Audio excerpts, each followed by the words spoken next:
गव्हाच्या पिठापासून बनवूया 10 मिनिटांच्या आत तयार होणारा झटपट नाश्ता।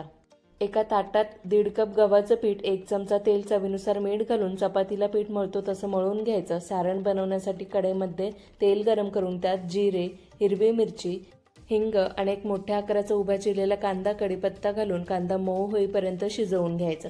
घरगुती मसाले, चवीनुसार मीठ घालून थोडं थोडं पाणी घालून हे मसाले चांगले शिजवून घ्यायचे।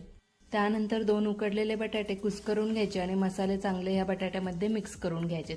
शेवटला chilli sauce, tomato ketchup, chaat masala घालून मिक्स करून घ्यायचं। हे सारण तयार आहे। चपातीला पीठ घेतो तेवढा पिठाचा गोळा घ्यायचा आणि गव्हाचे किंवा तांदळाचं पीठ लावून याची जाडसर पारी करायची। पारीमध्ये ज्या पद्धतीने पुरण भरतो तशाच पद्धतीने हे सारण भरायचं आणि टिक्कीसारखा हा गोळा तयार करून घ्यायचा। गरम तेलामध्ये हा पदार्थ दोन्ही बाजूने छान क्रिस्पी होईपर्यंत फ्राय करून घ्यायचा। झटपट सोप्पा नाश्ता तयार।